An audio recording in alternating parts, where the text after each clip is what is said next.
Hi, everyone. Thank you so much for joining us for this episode of Demystifying Money. I'm joined today by Dasha Chernakovska. She's a therapist, a certified money coach, and a psychology of financial planning specialist who helps financial advisors develop relational intelligence needed to build lasting, trusting client relationships, particularly with women and couples. So by talking about those emotional undercurrents that kind of go unspoken, like fear, shame, relational dynamics, she teaches advisors how to better retain female clients, foster loyalty throughout market volatility, and inspire follow through and referrals. Now, I know I am a female financial advisor, but I know that most of the advisors out there in this country are male. And I do think that there are a lot of women that feel underserved by their current financial advisor. A lot of women, if they are divorced, widowed, tend to leave their current financial advisor. And I think there's a reason for that. So I think it's important what Dasha is doing to help improve the whole, financial advisory space, because it is really important and it is well overdue that women become an important part of this conversation. So Dasha, thank you so much for joining me today. Thank you so much. I'm excited to be here, Misty. This episode of Demystifying Money with Misty Lynch is proudly sponsored by Soundview Financial Advisors. Visit www.soundviewfinancialadvisors.com to learn more. Can you share a little bit about your background and kind of what led you to specialize in the psychology of financial planning? Yes, absolutely. And like many solopreneurs or small business owners, I built this business on personal pain and my personal healing journey. And so I've been a therapist for a long time, and therapists are notoriously terrible at talking about money. And so I really struggled in romantic relationships with friends. And when I started my private practice, in therapy, I also had a hard time talking about money and all these things that sort of all the natural consequences that come out of it.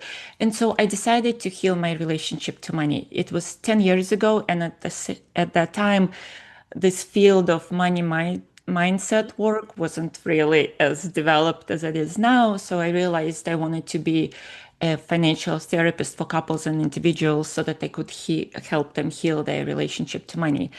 And then as I started to see more high net worth single women clients in individual therapy, I realized how scared they were to talk to their male financial advisors. They felt scolded, even though they had enough money to do the things that they valued, such as taking care of their home, their kids, travel.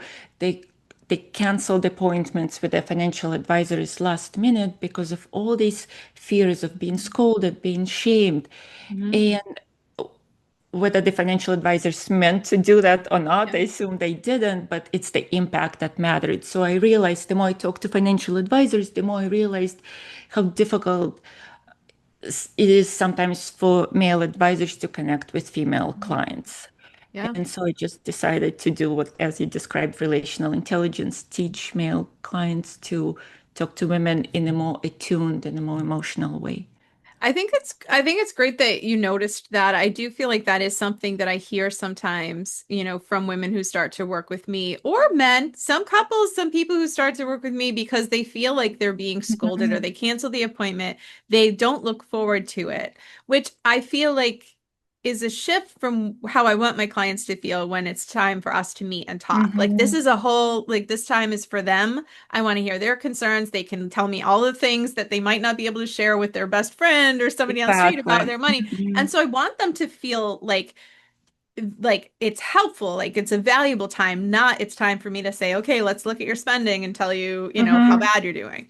But I have noticed that a lot of people feel that way, and a lot of advisors might feel like that is their job. And if they're Exactly. not in there being like, oh, then the people aren't going to change or things aren't going to work out, and then it's going to be doom and gloom. And so it is kind of the way that we've been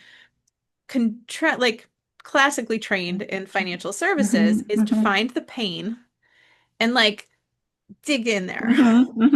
And also, when I see and I've been to a lot of industry conferences and I've seen people giving this great advice about working with women. And basically, it comes down to like, hey, you want to include the woman? Make sure you look at her occasionally.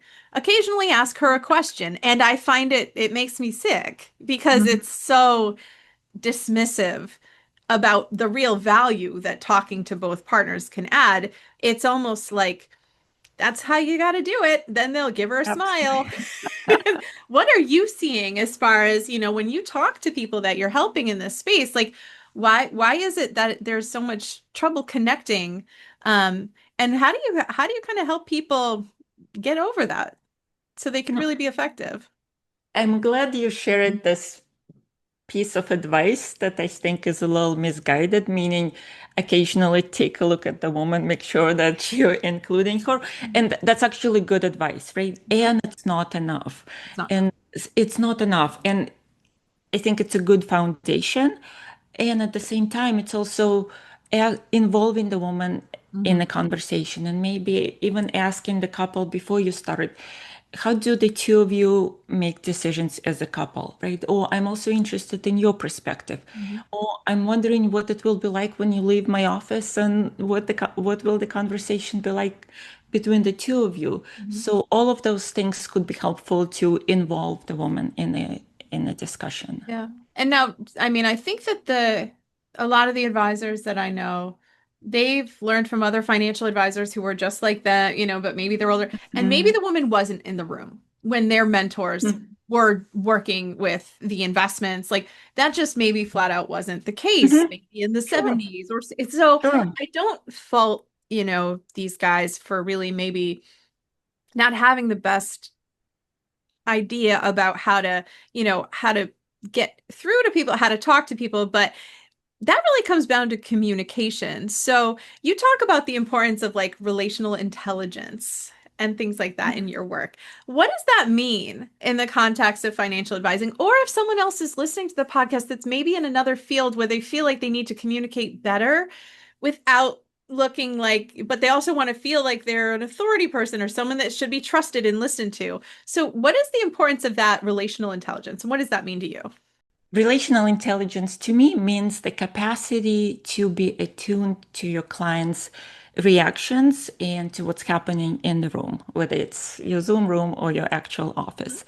And what that means is paying attention to the body language and noticing things. And just when I talk about learning the importance of body language. I'm not saying if she's touching her ring, it means she's feeling this, right? That's not what it means. It's noticing that and asking questions. I see you're nodding. I'm wondering if that means agreement or are you thinking about this? It's just, or I see you're sort of, you seem a little disconnected. I'm wondering if I'm using too much jargon. It Yeah. could be any of those things. And you're right. It's not just about financial Yeah. advisors. This relational intelligence work applies to any any professions basically, Mhm. but we're talking about men now, any male service providers who would like to either get repeat business from women or referrals, right? And as we know, women thrive in communities and they go for advice within their female networks as opposed to doing a Yelp review, right? Or any other kind of internet search. It's all about connections. And if you can make a woman feel seen and understood and that you care about her concerns, she's going to rave to her friends about you. Yeah. No, I think that body language, that piece is so important. And it can be occasionally easy to miss. I was in a meeting with clients where the woman I was talking to, her husband was talking and she was coughing a lot. Um, I stopped to see what was wrong. And he said, oh, when she gets anxious, this is what happens. So just talking about money in general raised her anxiety level. So it's like, what do you do at that point? Do you barrel through? Or do you stop? Do you get some coffee? Do you get some tea, water, like something like to just kind of make sure that, I wanted to make sure she was okay. But I could see how that could have been missed as like allergies, whatever. What are you doing? Absolutely, Because absolutely. we all kind of respond differently. And like you said, some people fidget, some people just do normally, but you can tell occasionally if it might be time to say, like, hey, are we like on the same page Hmm. Hmm. before getting through your agenda? or your Hmm. checklist or all those Hmm. things. It can be so important. And sometimes this work, and I mean, there's a lot of other professions too, healthcare, other things where you're talking about things that can make people very uncomfortable, Hmm. very nervous. And so those are such good tips to make sure that you're paying attention to that behavior.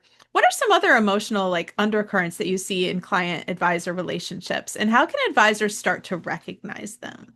That's a really good question. And I think I think paying attention to shame and anxiety Mhm. is really important. And you already mentioned that, and I would love to expand on it a little bit because it's noticing it is really important. And if I may simplify our brain, if we think of the brain as the rational logical brain and the emotional brain, when we are having strong emotional reactions, we're in our emotional brain. When we're feeling shame or anxiety or worry, we're in our emotional brain. And what male advisors often do, because they were, just like you said, they were trained to Mhm. solve problems, and men are socialized to solve Mhm. problems. It comes from a good place. But what they often do, they start doubling down on the logical part. So they're basically talking from their rational brain to their client's emotional brain. And there is a major disconnect. And if your listeners take anything away from this conversation, I would love them to for them to remember that they should connect emotional brain to emotional brain first. And then when she feels validated and seen, then you can say, would it be okay if I offered the solution? Would it be okay? Would it be helpful if I offered a different perspective? And so to do that, to go from the emotional brain to the rational brain, you want to cal- calm the anxiety down a little bit. And it's relatively simple. It's through validation. And even saying, it sounds like your body might be telling us something Mhm. as you're coughing, right? Or Yeah. I'm wondering if this is bringing up some emotions and it sounds stressful. It sounds hard. I think what I'm hearing is A, B, and C, and so it's just validating, using those phrases to validate for the woman to be seen. And then you can say, would this be a good time for us to talk about the actual numbers and see are you ready for that? Yeah, I think that's, it's definitely something that I've heard people say, they didn't listen to me or they didn't ask me questions. And I don't think that that's necessarily intentional, but you're right. I think sometimes it might be a matter of taking a temperature check. And this could be with men and women. And sometimes you might be Mm-hmm. talking to somebody, one of the clients, maybe the male thinking rational logic, and she's paying attention to that, he's not interested in that. And I feel like there's always that dynamic too, that sometimes Exactly. I feel like a lot of men just assume without really finding out more. The same way when Mm-hmm. I've been in situations with my husband where people will kind of talk straight to him when I might be, the one who's also working together on this real Mm-hmm. estate deal, anything, and Mm-hmm. it's kind of Mm-hmm. interesting because you'll be like, okay, yeah.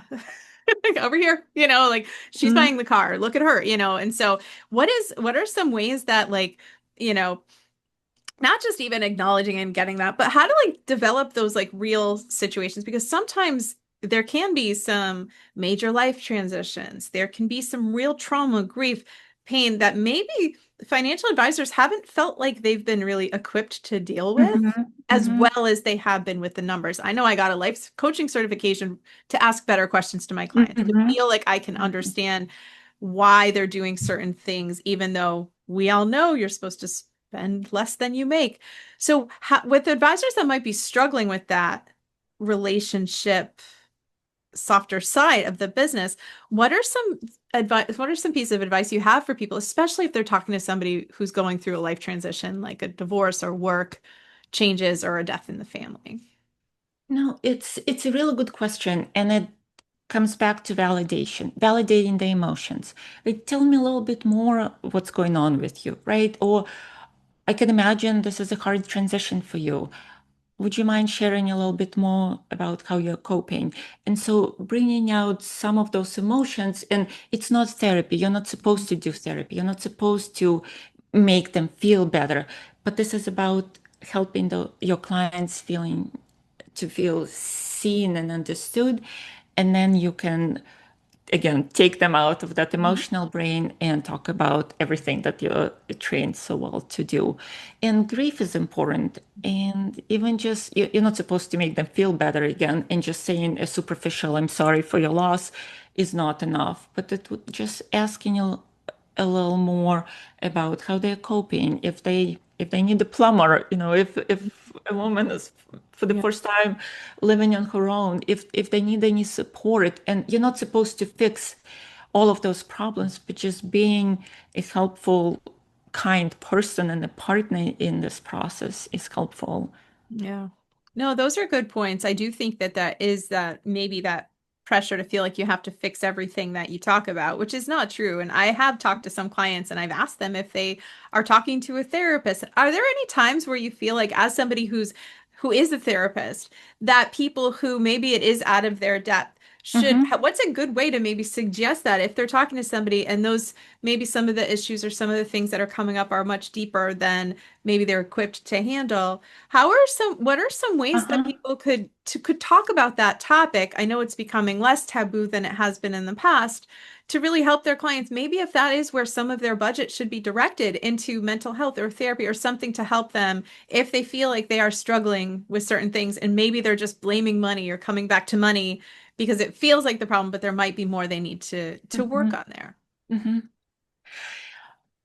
The word I always use is disproportionate, Mhm. meaning that if you experience someone's reaction as disproportionate to what's happening, always think there's something else going on, right? And what that looks like is if you're talking about someone having enough money Mhm. to get their roof fixed, right? And for example, I have a client who was recently widowed, and her husband took good care of her throughout life and for the rest of Mhm. her life, however long she has left. And so she needed to get her roof fixed, and she had plenty of money, and the financial advisors were trying to reassure her that she did, but she was panicking. She was in a complete state of fear and Mhm. despair. And so it was clearly a disproportionate reaction to what was happening. And so that's an example of when it would be appropriate to say, it sounds like this is bringing up a lot of anxiety or maybe some scarcity Mhm. issues or fears, right? I'm wondering if it would be helpful to talk to a therapist or a financial therapist about that. Yeah, I think it's important, and I think it's a place where we might be exposed to, I feel like I have, you know, it's a unique relationship that I have with people, but sometimes I have noticed that I feel like some more work there. And occasionally I'll just say like how much of your, how much of the budget are we using for yourself, whether it's physical health or mental health. And a lot of times it's very, very light when it comes to what people look at with their finances as far as everything else that's going on. And so I do think it's important as advisors that we kind of can recognize certain things that might be maybe they're important, maybe they're not something that's, financially, part Mhm. of the retirement plan or anything that we'd be able to bill on or anything like that, but this is maybe where the money should go. So I think it's super important. And I think that's a great point about recognizing the disproportionate reactions because And occasionally there will be something you'll be like, whoa, whoa, mhm, just exactly, talking about, exactly. yeah, like a roof or something like that. And it's much more. And there's so much more going on. Right. And may I just point something out, how you used your rational brain to solve a problem, right? You wanted to go for allocating a portion of the budget Oh, to yeah. mental health, right? Which is a solution. And maybe they're not ready for therapy, right? And maybe they don't think they have a problem. So it's so important to talk about emotional brain to Right. emotional brain, Yeah, you right? And definitely don't want to say, I think you need help. exactly. I And think here you is need the help. money. Let's But find the money sometimes for I it. do feel like it is like there's acceptable ways to use money and not. And I think sometimes this is something that could be sometimes gendered. And I spoke with somebody on their podcast recently, and she was saying about like girl math and how Hmm. women's spending is looked at as more frivolous, where men, if they buy tech or tools or vacations or big toys, it's looked at as like just like a justified Hmm. purchase. And Hmm. so I do feel like that is something where when we look at the entire picture and the spending, health, all those things kind of come up, which, it can be new for financial advisors to talk about For that instead of sure. just looking at it and being like, too expensive, not Mm-hmm, a good mm-hmm. investment. But I like health as that part, but I guess you're right. It is a bit rational to go to like, let's put some effort and energy or thought here. And Mm-hmm. money always does come into play with certain things, but I'm curious from Sure. your perspective, like, do you feel like some of the advisors that you've worked with have looked at some spending differently through a lens of, maybe based on who's doing it and what's, you know, where that shame and judgment kind of comes down from when women maybe spend differently than the men in the family? You know, I wonder if it comes from not thinking about values first, Hmm. because if I have a client who likes to travel, and she's a Hmm. single woman, and she only has one child. The child is taken care of financially for the Hmm. rest of their life, and so she travel is what she lives for. And she feels scolded by her financial advisor, a male financial advisor, for taking a few luxury trips a year. Hmm. And I wonder if they just didn't talk about her values Mm. first, you know? Yeah. And so I think it comes from a good place, meaning trying to protect women. Maybe some of it is patriarchy, right? That's trying to protect, kind of, Yeah. you're okay, little lady, I will take care of you, right? And it's very patronizing. And that's what a lot of women struggle with in financial advisory relationships. They feel condescended to, patronized, dismissed, Mhm. ignored. And I think that's what needs to change. Yeah. And No. we need What to are be some of the empowered. opportunities you see advisors have when it comes to working with couples that maybe they're not taking advantage of or looking at when, In there's two terms of parties? engaging Yeah. both parties, it's I think it's really important to make sure that both parties make decisions, right? And because you don't, if they have an unequal power dynamic at home, I would encourage advisors to explore that, and meaning just by asking how they make decisions at home and maybe trying to create a different dynamic in the room so that they can empower the woman. And even sometimes maybe even asking what's the or what's one financial decision that you're both proud of, or Mm. as a couple, or if male advisors see individual female clients, just even asking that empowering question to, this is not just about all the shame. By the way, shame is really important to be paid attention to because it shows up as non-disclosures or partial disclosures, and it's going to make Yeah. any job really difficult, right? Any advisor's job really difficult. So it's important to address that. Yeah. I like that empowering question because I do think that that's not something that most people Mhm. expect. But when you do talk about things that you've done that were a good decision or that you were proud of, it doesn't necessarily mean like you got the biggest coupon on something. It can, there's so many things. But also sometimes that is, there are ways that you could talk about money where it doesn't feel bad, where it feels good and Mhm. it feels, Yeah, yeah. like something that you have been able to handle. Because I do hear from people, I'm terrible with money. I don't know what I'm doing with money, but I bet if we tried, we could find a good decision Hmm. or two Hmm. that we could And maybe start to celebrate. Yeah. right, and this reminds me of another technique that I think Mhm. would be helpful. And when somebody says, I'm terrible with money or I'm terrible at math, even saying many of my female clients think that, but when we actually look at their money decisions, it's not true. And I think many people or many clients is a good validation technique for something positive or negative in terms of if somebody feels shame that they should have started the process earlier or they're in too much debt, saying many people experience this during this period of the Mhm. life was just validating and normalizing. It's a really helpful technique, again, emotional brain to emotional brain, connecting, validating so that they can feel seen and they're ready to engage their logical brain. Yeah. And a lot of times when people are actually in the room with us or they're going to see a financial advisor to talk, they are so far ahead of people who don't even care. Exactly. Don't even think about it. Don't pay any attention to it. So it's funny because I'm like, actually, what like there's Mhm. usually so much evidence in front of me as far as like work that's been done, money that's been saved. Even, sometimes even if there's a lot of debt, usually there's a purpose, there's something behind it, where Exactly. there's a lot of people that aren't even thinking at all about this stuff. Like, so I do think that there is a lot of people who just don't give themselves enough credit. Exactly. Which Exactly. is so important. And also not something to then be like, you're right, you're bad with money. Let me do everything. Because I don't know if that relationship really works anymore. Women don't look for experts. They no longer look for a dynamic that represents a competent expert and Hmm. an incompetent client. Yeah. They need partnerships. And so when the male advisor can create a collaboration, and that also means changing his language, and Yeah. that's really important. It's not saying, did I just explain this clearly, but it's not saying, did you understand, but it's actually saying, was I able to articulate this clearly, right? It's not saying, do you have any questions, but maybe it's shifting it to, out of everything that we talked about, what resonated with you the most? Hmm. What is it that we haven't addressed, right? As opposed to, I'm the expert. Did you understand? Did you get, why are you smart enough to understand what I just told you?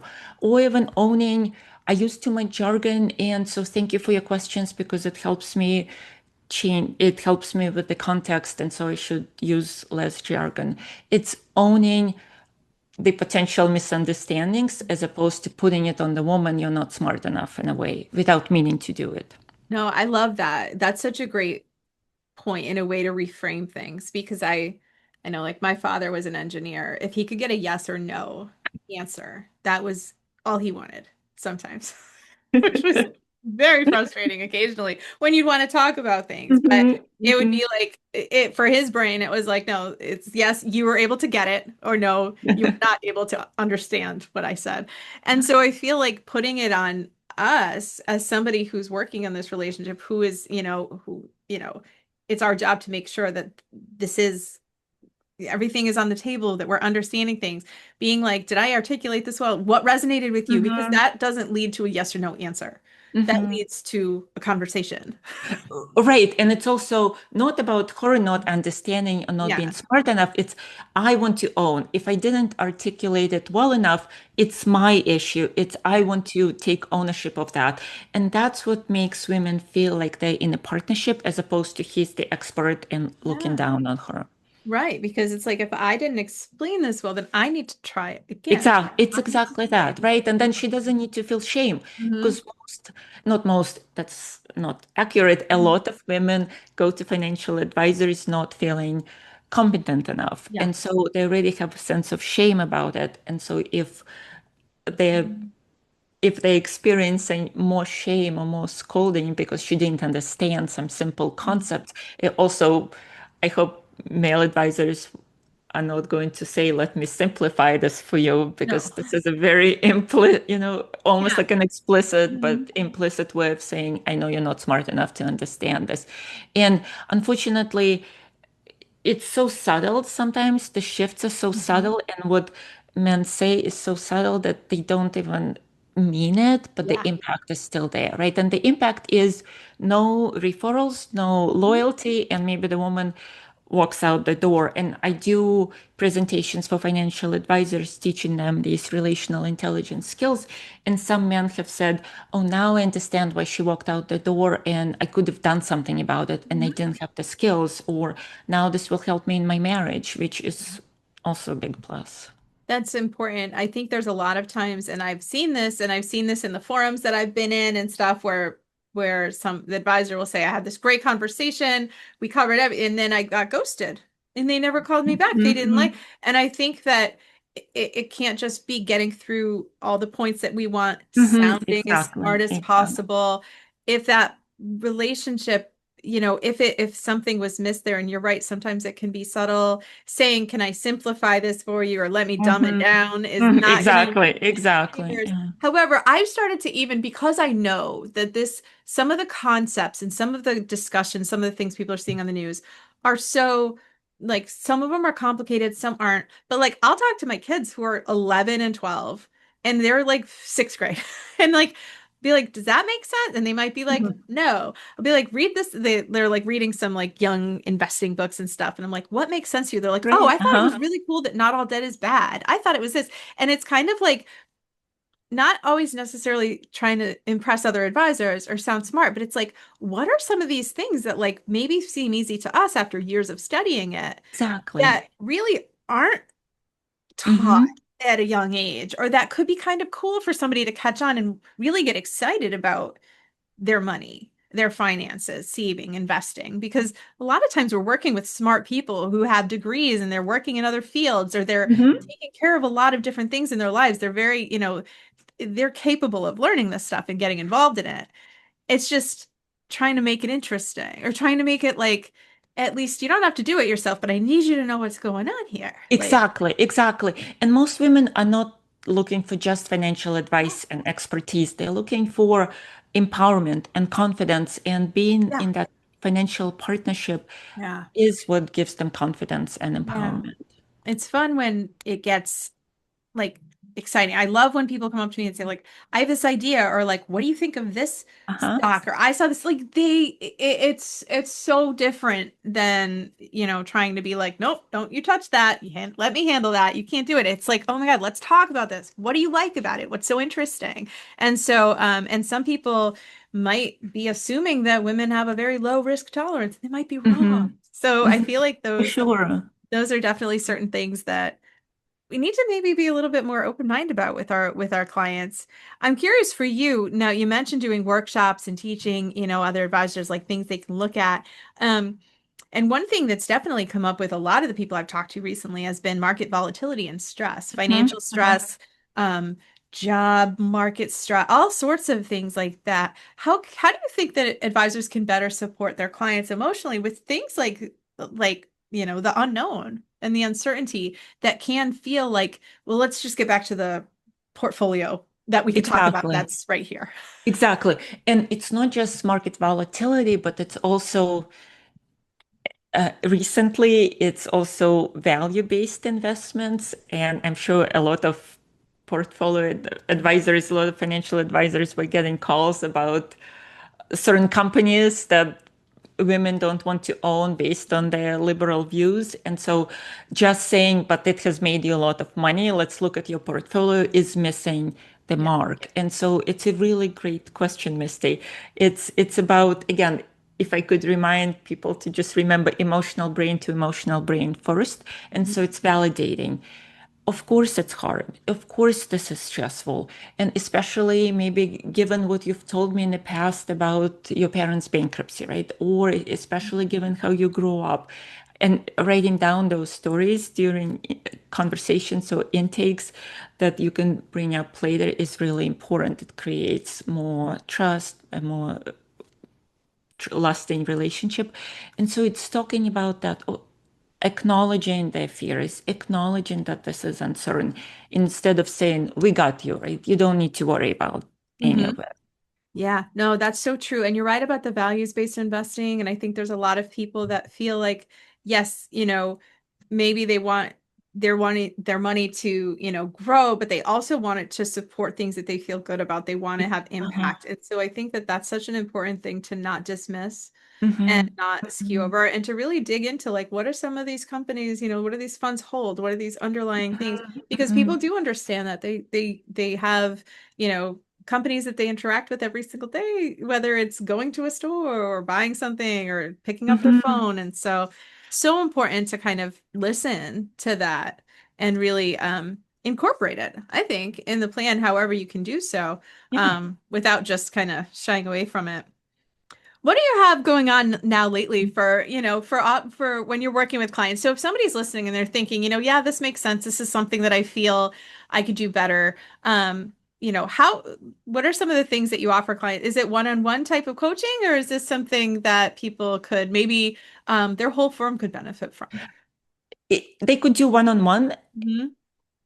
and my personal preference would be to have a group discussion, to have a presentation for the whole forum so that they could see what skills they could learn, what they could do differently, and what they may have been doing wrong or not necessarily wrong, but that's not serving their female clients. And so some of my presentations are an hour long. It could be a lunch and learn for the whole firm so that they can connect over this and talk about what they could do differently with female clients, how they could approach couples differently, or even learn some skills to mitigate conflict or de-escalate conflict in the room with couples. I also think it's important for financial advisors to learn about their own money story, their own relationship to money, so that when it comes up, they know that it's their stuff and they can own it as opposed to imposing their values on the client. And it's not like financial advisors go to school and then their money stuff disappears, right? It shows up, it shows up in an invisible way and it gets in the way. And it's really important to make sure that you're aware of your money stuff and you can manage it more appropriately. Those are such important points. I think that is like we all have our own, money story, no matter what we do for work or Mhm. whether we're I still, I'm a CFP and I've, helped, hundreds of people. But if like my husband or my kid's sad, I want to like buy him a little treat. I do. And I'm like, oh my God, where's this come from? And it's exactly like what my mom, like, Mhm. even when we Mhm. had like, whenever like money was even tight, it would just be like, all right, well, we're just gonna get this little thing. And it's just like, oh my God, we always kind of go back to certain things. So it is important to kind of notice that what maybe triggers us, what makes us feel like immediately like, oh, no, that's not right. Right, That's exactly. not And what you should spend money on. It's such an important thing to notice. I'm glad you brought this up because then you're entitled to buy your kids a little treat A if they're little not treat. I'm doing on well. to myself. I know And, what I'm doing, but and yes. exactly. But if that means that when a client is telling you about something opposite to that and you start judging them, Yeah. that's the problem, right? So Yeah. it's really important. Or if you grow up with a lot of frugality and Mhm. someone else has the money to Yeah. travel and that's a big value for them and you start judging them for it and start restricting them, that's how it shows up. That's why it's so important to know what's yours, where you end and where that other person Yeah. begins. No, you're right, because some people, and I've noticed this with travel, like some people will go as cheap as possible to get there and have a good experience. Some people, the trip starts the minute they get in the Mhm. car to the airport. And I like, as somebody who's never like flown, first class, like I had to like get the no, their trip starts here. And the whole part of it is part of that trip where that's like me. I used to fly all the time for work. I could care less about like, I just want to get there. Yeah. So it's funny because you kind of look at it and you're like, okay, yeah, no, Mhm. that's my thought, but that might not at Right, all right. be the way that this is viewed. So it's so important to kind of realize like Great that's not the example. wrong way to do it. That's just the way they do it. So, I and I'm love like, this example. all right, I'm listening. Like maybe that's a better way to travel. I don't know, but how can people find you, Dasha, if they want to learn more or they think that this is definitely I feel like for all everybody, all financial advisors, it is so important to put some investment into your own training. And if you feel like there's certain, times where you're just not getting through or you feel like something's off and you want to maybe you're like, oh, I need to change my client dynamic, maybe I need to work with this Mhm, type of person, that mhm. maybe it's not them. Maybe it's some work that you could do on your own communication style. So how can people find you if they're looking to learn more? Sure. My website is emotiondrivenfinance.com and I'll put it in the show Mhm. notes. Yeah, Right? that'll be on the show notes for I this. also, thank you. And I also am active, my business page is active on LinkedIn and I assume that, we Yeah, can we'll do a make link sure that there everybody as can well. find that And as so well. I post a lot of Mhm. advice, a lot of articles, a lot of education on these issues that we just discussed in a lot more detail. And I also have a little cheat sheet about with some certain scripts. And if anybody would like to email me, and I can add my email as well, Yeah. and I'm happy to share. And it just has some specific scripts. Like, for example, at the end of the session, how did that land on you? As opposed to, did you get it? Did you Yeah. understand? So there are small shifts that will make a huge difference with female clients. Thank you so much for offering that. I'll make sure that all of that is in the show notes and that anybody listening, follow. I feel like there's no shortage of great information that's put out there. So follow on LinkedIn. Sometimes a certain phrase or one tip could really change the way you've maybe been saying things. And so I really think that that's such an important thing to kind of build into your practice. I love it. Thank you so much for coming on the show and sharing your tips. And if you're looking to maybe work with a female financial planner, head over to mistylynch.com. I would love to talk with you about your personal finances. Also, you can catch up with other episodes of the podcast and find a copy of my book over at mistylynch.com. Thank you so much for joining, and I hope you join us next week. Don't forget to share with friends and family, and together let's demystify the world of money. Knowledge is the key to financial empowerment.